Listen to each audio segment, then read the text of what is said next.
This is Pam Electric Ghost, and we're live on the air with Dr. Albert Bramante. You're a veteran talent agent and you're a coach with a growth mindset. And you've been 2 decades in the entertainment industry. You hold a PhD in psychology from Walden University, and you're a certified hypnotist with NLP and practitioner. So hmm there's a lot there. But again, welcome to the Pam Electric Ghost podcast. How you doing tonight? I'm doing well. Thank you so much for the invite. I'm really happy to be here. I'm happy to It's speak to great the to audience. talk to. Yeah, it's great to talk to new people all the time. We do want to mention we do have your Instagram up that will be fully clickable. So Instagram.com/dr Albert Monte. Well, you can just click through on that when they're finished. People won't have to remember that. But one of the other things we like to ask at the beginning of every podcast is what motivates you and why do you do what you do? Well, I love working with actors and entertainers. It's just such an amazing energy that creatives give me, the creative space.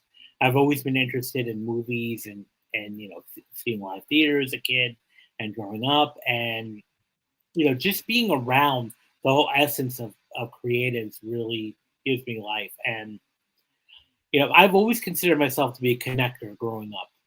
I connecting people together, connecting great people together, and one of the things of being an agent is, kind of like playing a matchmaker between an actor and a project, and finding work for the actors thing. So that sort of is what kind of gives me life, and what really motivates me is being able to be successful in connecting an actor to a job or to a production, and then telling them, making the phone call and telling them they booked the job. That's always an amazing experience. And That's it's something, awesome because yeah, but one of the things that I find really interesting, you're a doctor in psychology, and I work with creative people. I'm a musician, producer, podcaster. I work with a lot of creators, and the one thing that's kind of like a common theme I've seen with the creative people is a lot of time there's a lot of self doubt. There's a lot of artists that even though they might have a stage presence, they have mhm. imposter syndrome, or they can be very, um, the character of like who they are in person in the studio versus who they are on stage. You can see like there's a lot of angst sometimes in their day to day before they get on stage, and when on stage they're Oh yeah. comfortable. Off stage they're like not comfortable.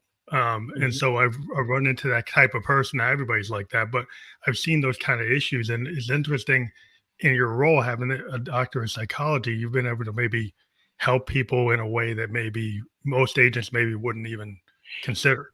Yeah, and I'm glad you brought that up because that's one of the latest book I wrote, is deals with self doubt and self sabotage, because I've noticed that, you know from my 20 years of doing this, a lot of actors get in their own way, and I think a lot of creatives get in their own way sometimes, like, the whether it's self doubt or self sabotage or imposter syndrome, and it really, it boils down. It affects a lot of people.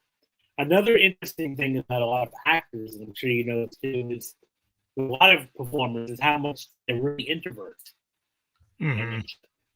I think a lot of people who are not in the field are kind of shocked to find that a lot of actors are, especially actors that work with, are introverted. Even though they may have this powerful stage presence, and even musicians, I would imagine, do have a very powerful stage presence, but yet when they're not performing, they're very introverted. They want to be kind of like their own. They want to kind of be left alone, or be in their own little personal, bubble in this sense. Um, Yeah. Sometimes, so and a lot of times being forced, because again, when you're in show business, you tend to be forced into like all these crowds. You have to, these appearances, these networking parties, these, all of these people, these fans, which is great. It gives you life, but at the same time, it's, when you have all this overwhelming, feelings, and all this pressure. Oh, you cut off a little bit. I think your connection might be not so good. So hopefully you'll come back. Yeah, we're having a little trouble with your connection. Let me see. I think his internet was not good. So wait for him to come back. Hopefully he can fix that. Okay, we're having a good conversation. The video started to not match the audio, but we'll wait for Doctor to come back. Hopefully he's not having an issue with his internet. So Dr. Albert Bramante, he's a veteran talent agent and life coach. We're waiting for him to see if there's some kind of issue with the internet. Here we go. Yeah, we were starting to have an issue with your net, but your voice was coming through, but your video was a little off. But hopefully we can continue. Okay. So as I was saying before, a lot of actors are being pulled in many different directions, between all the different events, that they have to attend, press gatherings, a lot of pressure to always perform and to always be, on, in a sense. So that can put a lot of pressure onto an actor. And also another thing, like especially a lot of performers are what we call empaths. So they feel a lot of different things. More than most people. More than most people, absolutely.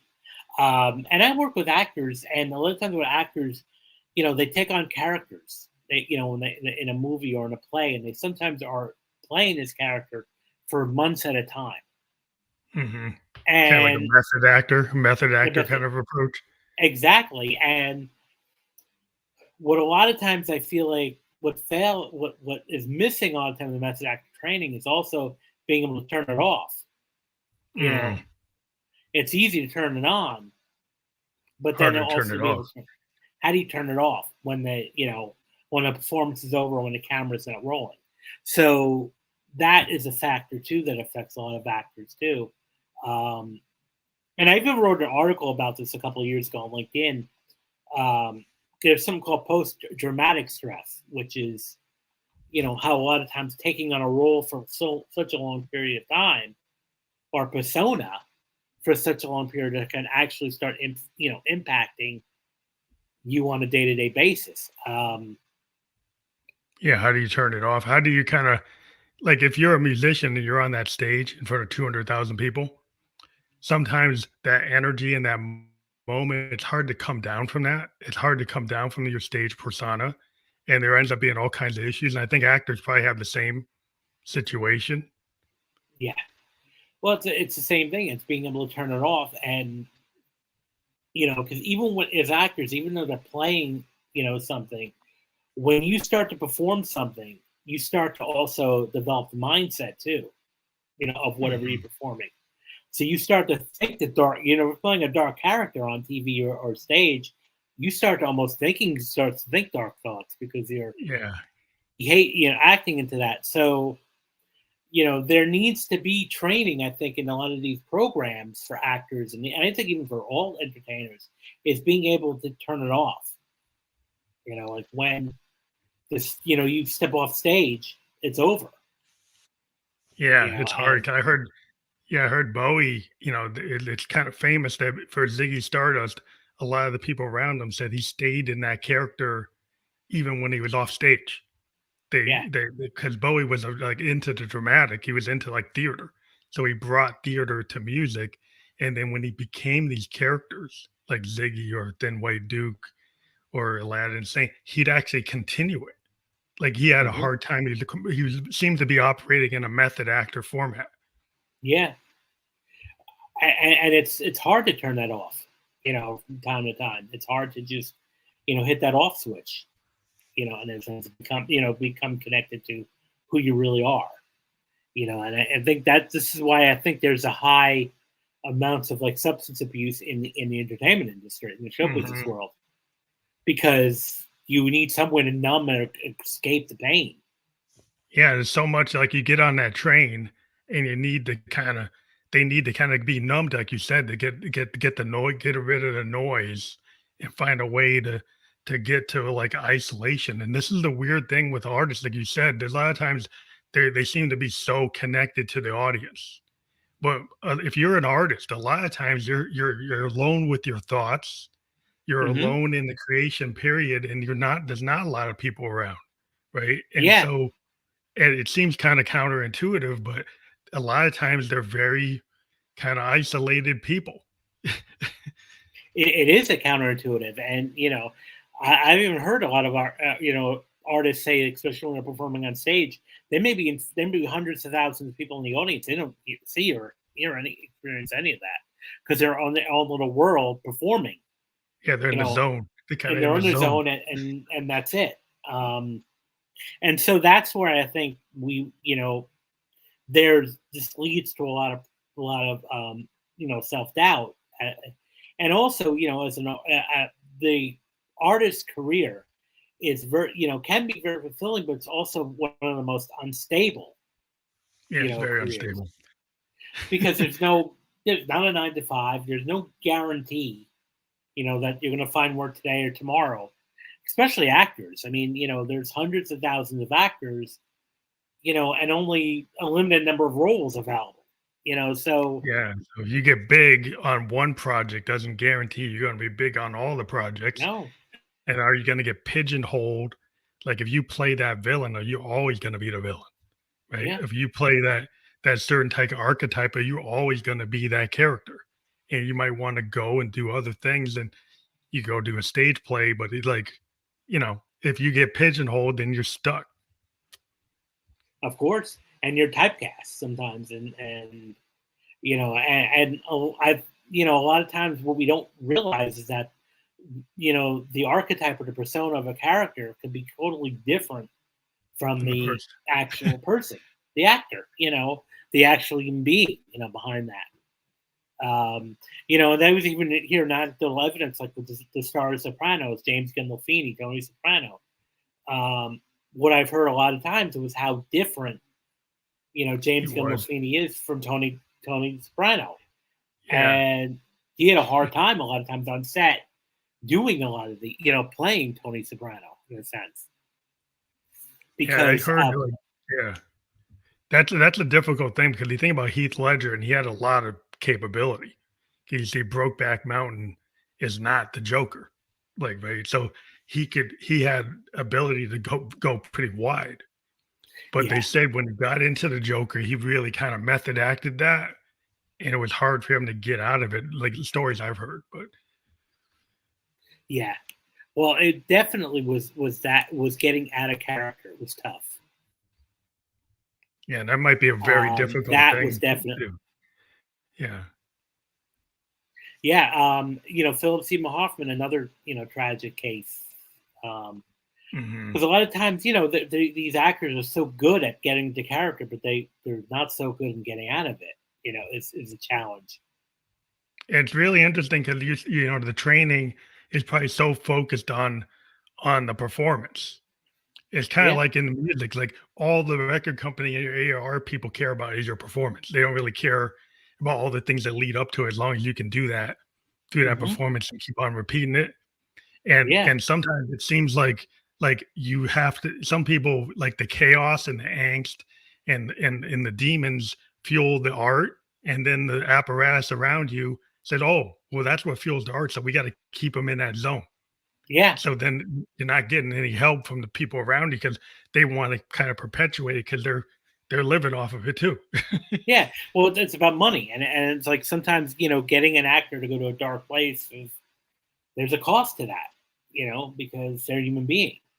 I've even with sometimes I would sit in on an acting class and remember told this one guy, oh, think about the because there was a scene about loss. Okay, now and they told this the acting teacher coached this actor to think about when she lost her mother, and you start getting really visually distraught. And the acting teacher was sitting there, oh, this is great, keep going. And I'm like, no, this is not really good at all.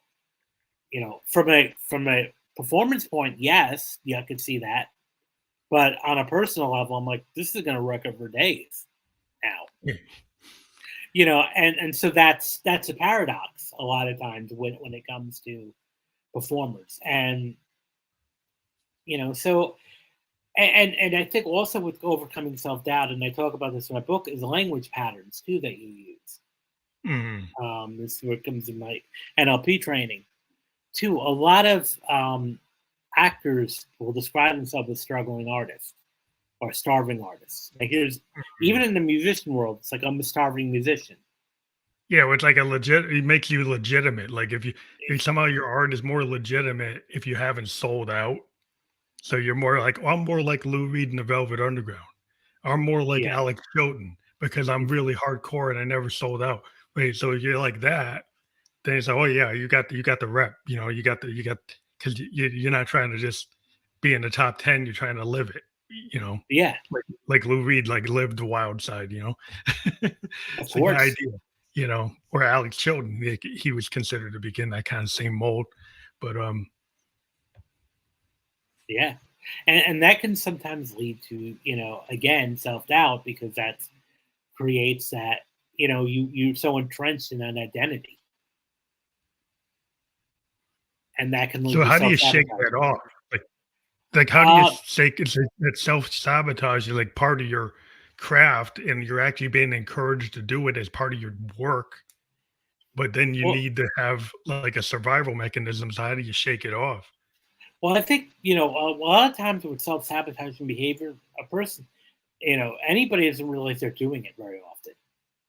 You know, they don't, it's not like a conscious thing, behavior, pattern all the time.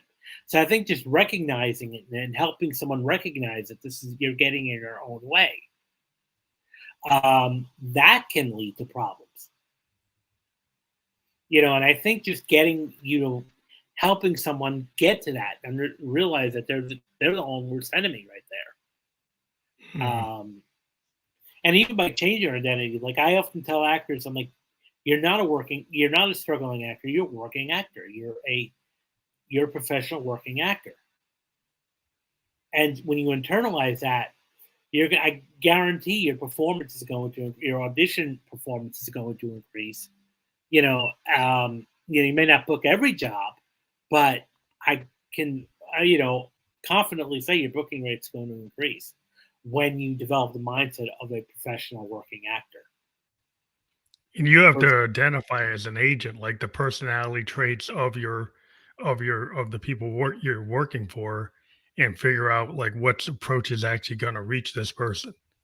yeah, I mean, and I wouldn't tell this. I mean, if I said, "Well, I'm an aspiring agent," well, what good would that do? That's Yeah, not going nobody to wants that. nobody. No, I mean, would you want to go to a doctor? Being in a Aspiring doctor's doctor. office. I'm an aspiring doctor. No, you wouldn't want that. You'd want someone who's very confident in their ability. Who is trained and a lot of times with these actors, they spend a lot of money. They spend $80,000, $90,000 on a conservatory or a 4-year college degree or an acting school. And what I've noticed is because the industry is so competitive, there's a high dropout rate. Hmm. A lot of people just give up. They'll spend 80, 90,000 or $100,000 on a program to teach them acting, and then within 5 years of graduating, they're in another profession. It's interesting. Do a lot of the actors you work with have more of a natural talent that they've kind of, or they like have your example of the schooling doesn't seem to work?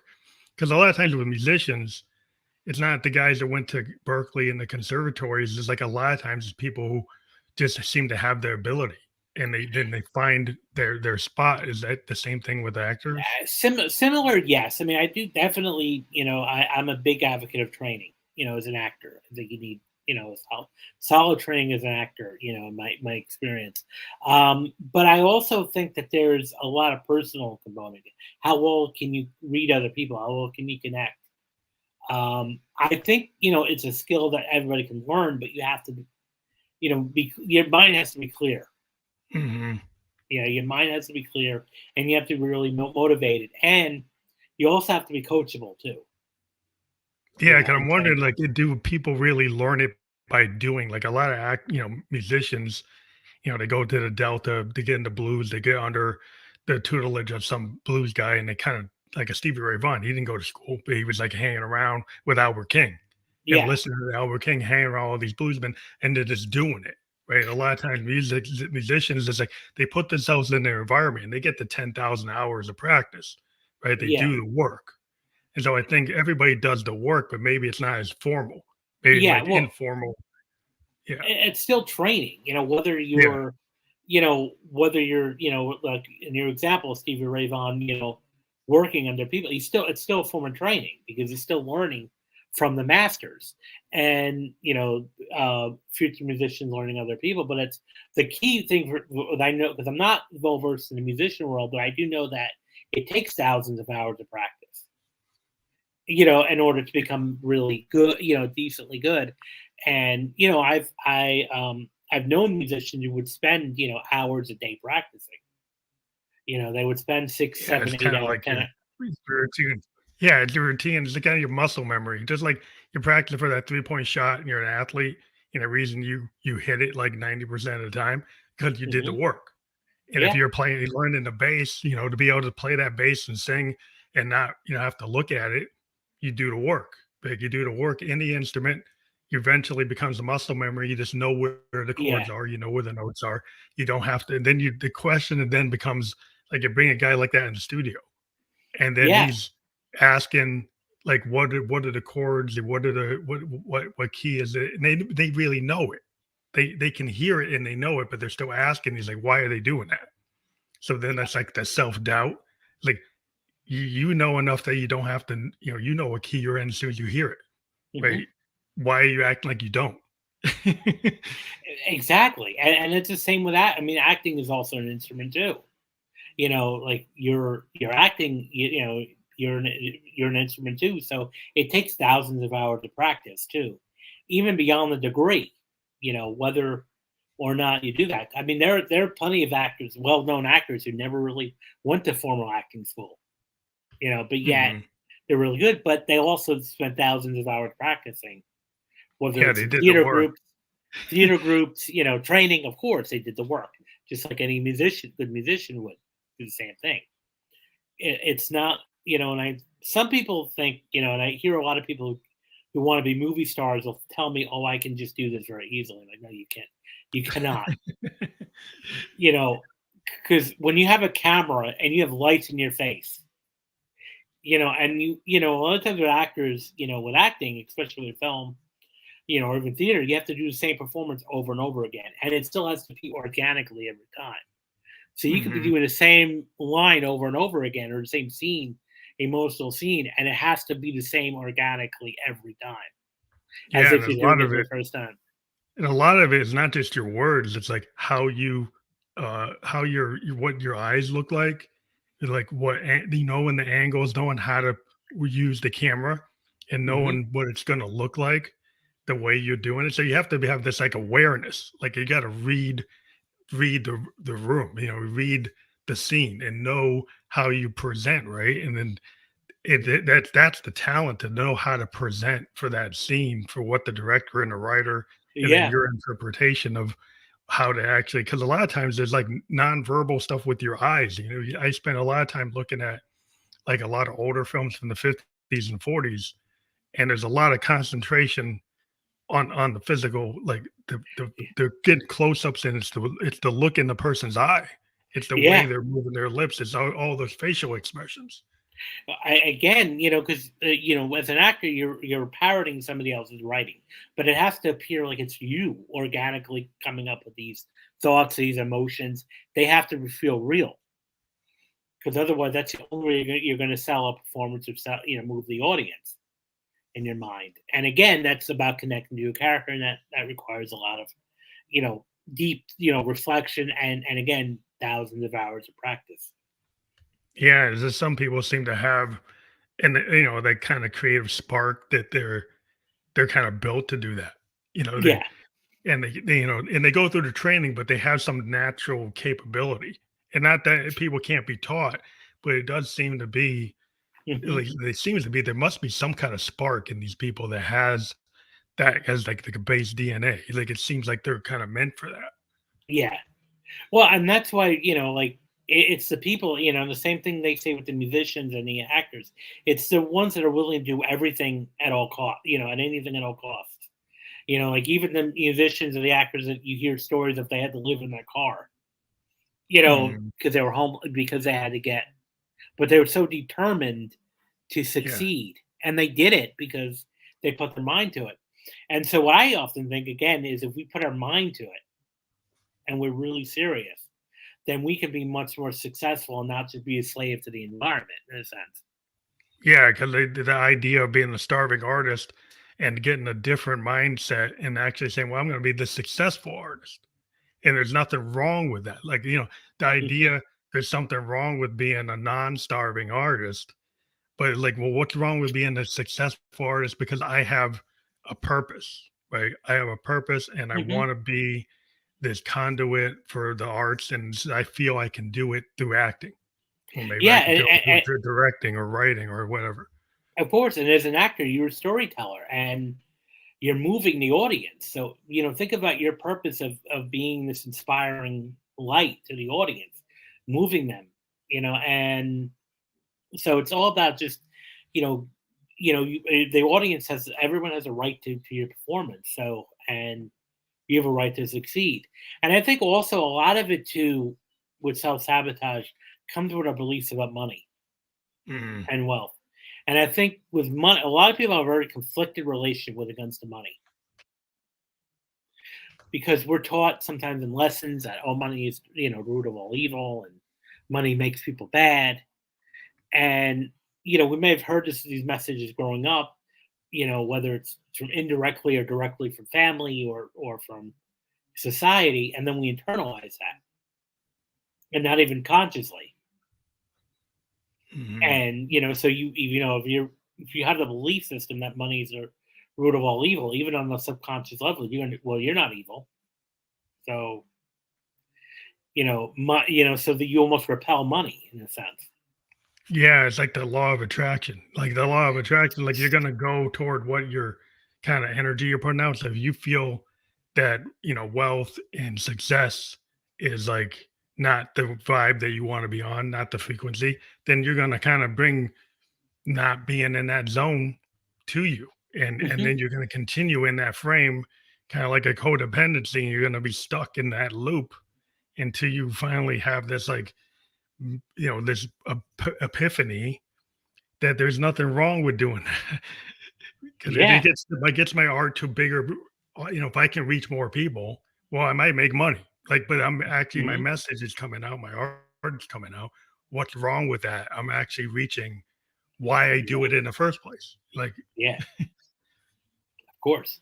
So yeah, there's different factors there, but it has to do a lot to do with your relationship with money too. Having a and I often kind of say, one way to reframe it is like, look, um, if you have um, fears about money, what about making money to to live and also to help other people? Think yeah, of yeah, all the give it people to you can help. charity. Like you Think could, of all the you charities you can help. yeah, With you could that. go and become like one of these actors that goes and donates to all these feed the world, feed the children. Like, so there's nothing wrong with you being successful because it's going to go help that, right? Or you're going to help a starving artist. You go Hmm. set up a theater training group and do off-Broadway plays and bring new talent in. There's a Yeah. lot of artists that will go and take time to bring in like the unsigned, artist because they feel like I want to go look for these people and I Yeah. think they should get a shot. So then I'm going to actually kind of fund that. I'm going to subsidize that. Yeah. And even if you put on do some plays or do some theater groups to raise money for a cause, or to um, donate proceeds for a film to a cause, things like that. Um, so there's a lot you can do, and sometimes wording that and saying, look, you want to do what you love acting, right? So you need to survive. So why not use the money as a sense to, hey, I'm just learning how to, I'm using the money to use to acting, so I can now create that. The wealth is my ability to produce and to give back. And, and I think that, is one way to improve that, to self doubt and self sabotage is, improving your relationship with money. Um, and just, overcoming the self-doubt, I think is so, Well, the so important. self-doubt kind of also tied to your self-esteem. So that you had these concepts of like toxic, high self-esteem and healthy self-esteem. I think a lot of times artists feel like, well, is it arrogant to kind of be able to strut on stage and be confident enough to be on that stage like a Mick Jagger Yeah, or Freddie Mercury or a Prince or somebody like how can I strut like that? How can I do yeah, that? yeah. But that's part of the act. You have to do that. Of course, and there's a, because I have in my book I have a chapter on toxic self-esteem, and what I say is, the difference between like being, having good self-esteem, which is like I can do this, I can do this. Toxic self-esteem is when you high self-esteem when you think you're better than everybody else. Mhm. Um, and how sometimes with people with very high toxic self-esteem, it's also fragile self-esteem. So, and that can cause someone to hold back too, because the possibility of being disappointed, or the possibility of not getting the role, or Mhm. not winning that role, or not winning the audience over, can be very traumatic, especially when you have this high inflated viewpoint. So what better way to avoid this by not trying, by not applying yourself as an artist or as an actor? Because again, it's I don't want to have other people fear I don't want to be disappointed. You Yeah, know, also like you get scared of being think people think you're arrogant, but having that healthy confidence to be able to kind of strut around. Like if you continue to strut like Mick Jagger, through 90% of the day versus like I've seen Mick Jagger talk and he's not strutting like he does with the Stones, right? He talks like a businessman. yeah. He talks Well, like a guy that's like accountant or something. It's like he doesn't strut like the way he does on stage. It's like he's able to separate it. At yeah, least because it seems like he's doing a persona when he's on stage, and there's a persona when he's not on stage. And a lot of musicians are like that too. A lot of even some of the modern day rappers. I would hear that when they're not rapping, that they actually have a very good business sense, that they almost have like a like they're a persona that can CEO. be CEO or Or Wall Street even. yeah, And yeah, that. like a Wall Streeter. Yeah, because they know how to play the room. They play the game in a sense. They know how to mold their persona, into fit in a different situation. So Um, situational awareness is part yeah, of the thing. But if you can realize like that might be just a point in time and you don't have to be that like all day, right? So that you could if that's just part of the stage or that's part of the shot, that's part of the scene, that's part of the film, that's part of the TV show, right? But I can separate and still be my actual self, which doesn't have to be that like offensive, right? If maybe you're playing characters that are somehow somewhat offensive, and people on the street they actually think you're that person, yeah. but you're not, you know. Well, yeah, and I'll give you an example of this too. Like, one of the well-known actors of good acting legends of our time is Anthony Hopkins, and a lot of Mhm. people, would see him on the street after, like, when Hannibal came out, and Silence of the Lambs came Yeah, out, and how a lot of people were scared of him, or thought he would was like, Hannibal. or would walk up to him, and and he would sometimes even get annoyed when people would walk up to him quoting Hannibal Lecter. And there were times when he was just saying, "Look, I just want to eat my meal. I'm just a person who read what another person wrote." And that's where I think a lot of times, that's a good thing. I think when people have that inability to distinguish, the actor from the real person, that means the actor did a great job. So I often think when somebody tells an actor, "Oh, you were scary," I think that's a great compliment. Great. It shows like they're good at my craft, but Yeah, like you're good. that's You're not good at what me. you do. Yeah, So, it's like that. So it's interesting how you have to have these boundaries, and I think sometimes what happens when you're an artist, right? You go kind of deep into vulnerability, right? And so mhm. a lot of times as an artist, you have to capture that vulnerability and the world sees it. And then, that can hurt you.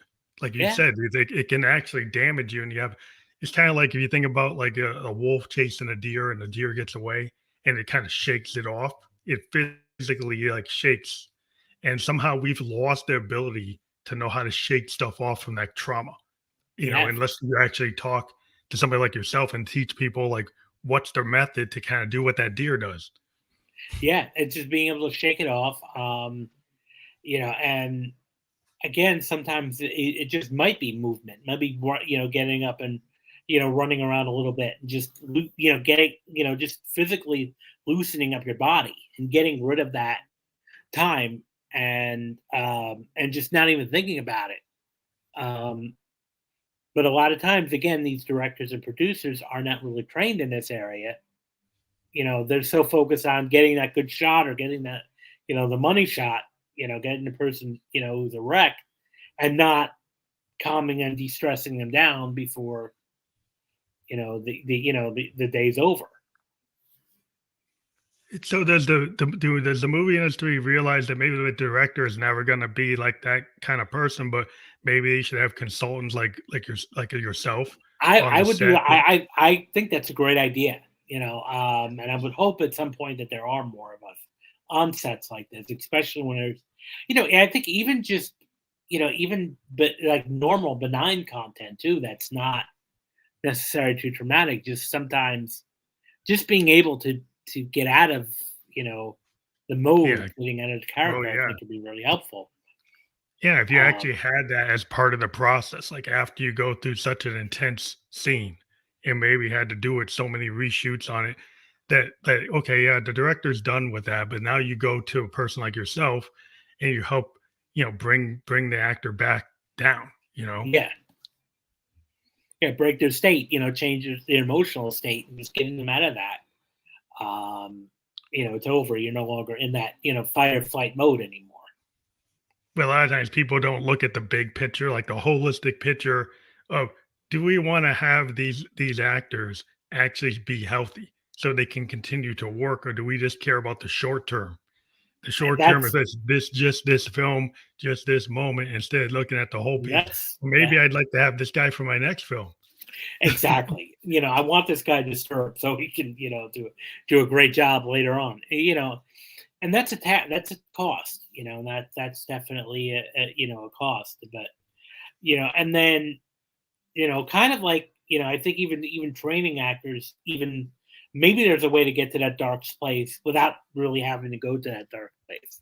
Oh yeah, a different You know, method. like to use a different type of method to give that still to give that performance, but also be less taxing on you emotionally. Hmm. Well, I I think mean, yeah, people have been kind of trained to like, you think Raging Bull and De Niro losing the weight and then gaining the weight. It's yeah, just people going to extremes because it's well, you're the big money actor. You got to self-sacrifice to that degree.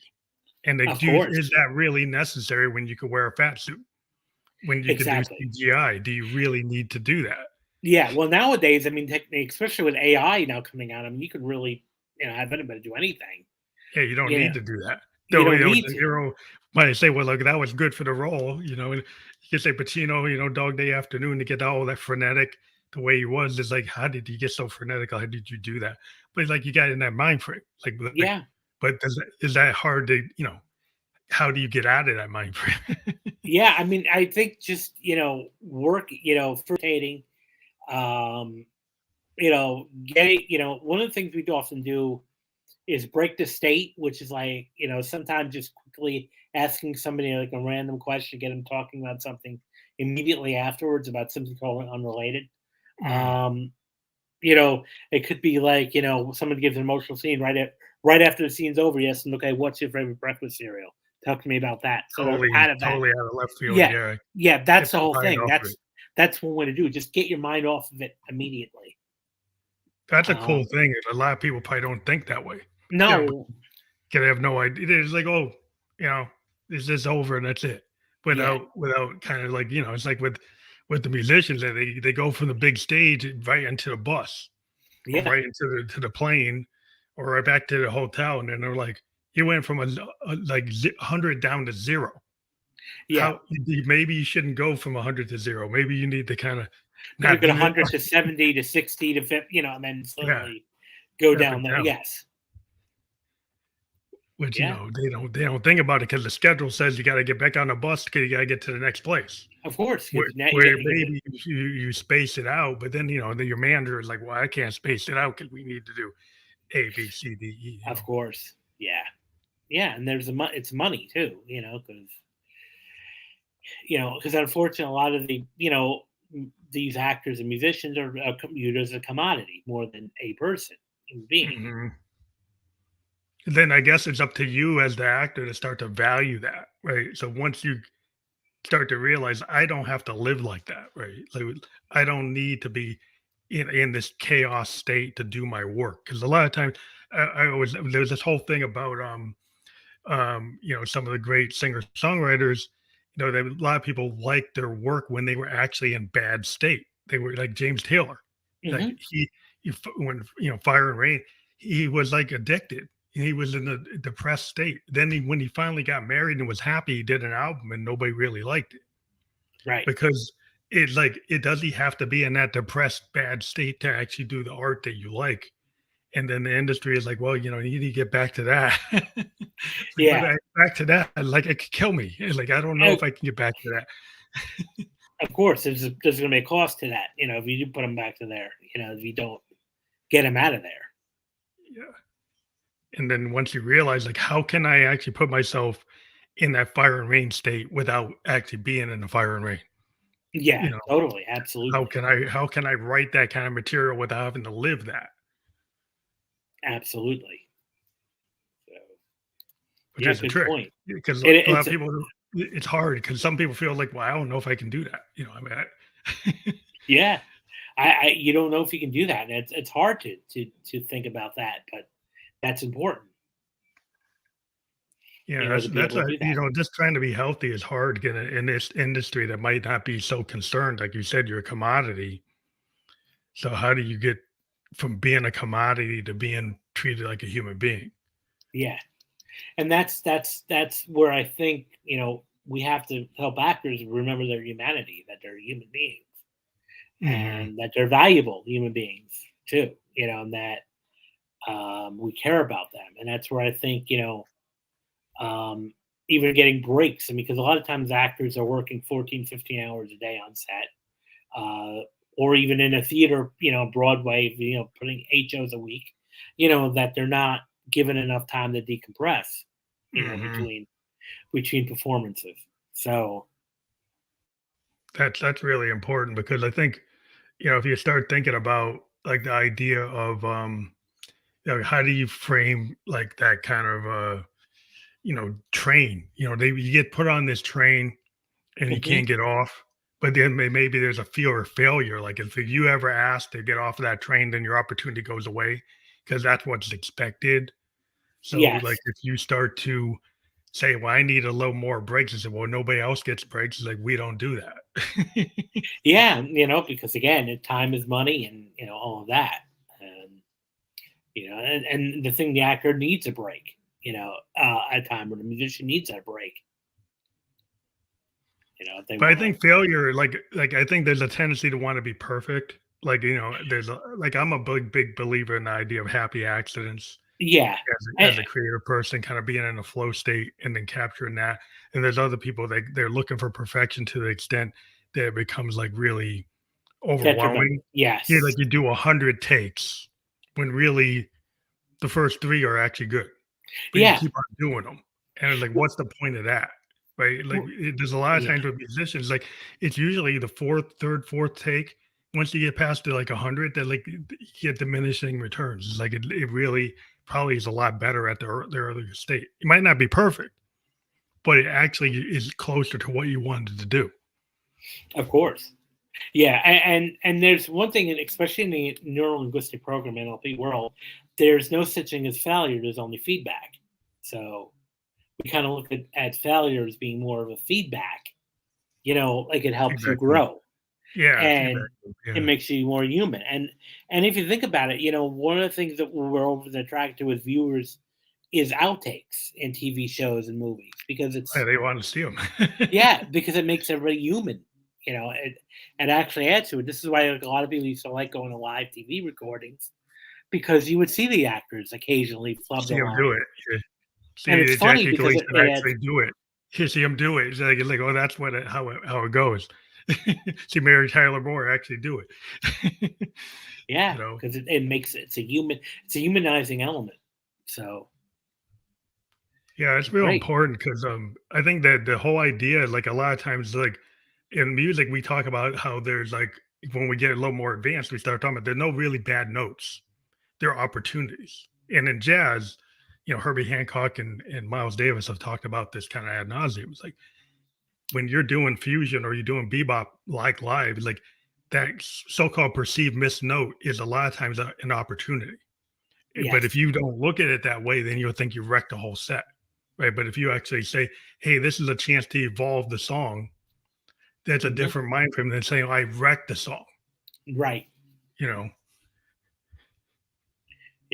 And you can use it because a lot of times even the wording you use too could be very interesting because depending on the context, um, like sometimes an actor will do a great job will say, "I just killed it."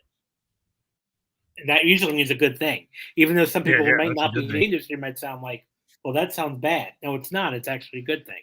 Yeah, that's counterintuitive, but yeah, Yeah, like yeah, did you kill you killed it on stage because you actually changed the composition and it's actually and it yeah, worked.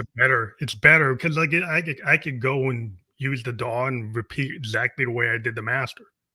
Or I Yeah, could actually go out and evolve the song and kind of play it based on I read the room, I read yeah, my fellow musicians, and we played it the way we felt like that night, right? yeah, And so that's a lot of times when you see live performances, there's a little adjustments. Where they're doing Death of a Salesman live, and it's like there might be an adjustment for per yeah. show, like how that actor delivers those lines. Yeah, and that's why usually like the first performance to the 10th performance is going to be very different, because even though the script may remain is going to remain the same, but the performance is going to be different because you would find mistakes. You think this didn't work, or maybe add this, throw this away, add this, add that. Yeah, But it's being just open to that is really important, and yeah, not kind of be expecting open. anything. Yeah, because like, are you open? Like, if you're in a a lot of times if you're in a band, you have the guy that maybe wrote the song, like the Lennon McCartney type of thing. Like they wrote it, right? But then George Harrison said, "Well, I think it should go like this." And Hmm. Ringo said, "Well, I think no, I think it should go like that." But like, do you take that feedback and and actually do it, or say, "Hey, I'm going to top down it. It's Yeah, going to be exactly the way I wanted it, and you're going to do it note for note the way I told you to." That usually breaks exactly. up the band Yeah, because eventually you get tired of it. of course. Yeah, nobody wants to be told. They want to do all the time. So So great. yeah, I think it's just I think treating people like human beings, like you say, instead of commodities and That's a big thing, yes. and symbols. Like if you're like if you're a symbol, like what's the humanity in the symbol? Right. You know, so like if you're a sex symbol or you're this type of character and that's the way everybody perceives you, like well, like you got to stay in that zone. Yes, absolutely. So, do you have like any kind of advice for maybe top three things based on our conversation? That you lessons learned from what you've been doing over the years that you can kind of convey. Yeah, one thing that I often say is, just really remember the connected reason why you're here. Um, just really can remember the reason why you're here, and that's to be a performer and that you're inspiring others. Another thing I often talk about, and I talk about this in my book, there's one of the things I often talk about is to document, journal all the good things that happen to you. Whether you get a good performance in a show, you get good feedback from an acting coach or a casting director. Write it down, or your boss, write it down. An audience member inspires you, write it down, and then when you create what's called a happy file, and when you look at that, um, just remember the happy file, and that pull out your happy file when you start to have that self doubt creep in. Um, and then also, I would just say, finally, is just repeat to the mantra every day that I deserve to be here, I deserve to perform, I deserve to do everything in a sense. So I think that's so important. Yeah, I think it's just really great advice for people to take to heart. what we've been talking about today is a lot of times people just maybe think, oh, well, these guys are so in this other world, I don't have to consider like the humanity. Hmm. But it's like maybe you do. Yeah. You definitely do. And a lot of times the public maybe is not connecting the dots. But I Hmm. think it's interesting that we had this conversation so that people can Yeah. kind of, I think that people in the industry can benefit from what we're talking about. But I think the audience can also have maybe their expectations be a little bit more empathetic. Yes. That would be the dream. That would be the goal. I want to thank you again for being on the show. Um, It's always great. I know you had a time constraint, but I think we had a great conversation. yes, I really appreciate you inviting me. It was a having a great conversation with you. Yeah, I want to let you. We were just on Facebook, YouTube, and Twitch. We will be on all the other platforms that podcasts can be listened to or watched by tomorrow. And I want to thank you again for being a guest on the Family Electric Ghost podcast. Well, thank you for having me. Have a good night. You too.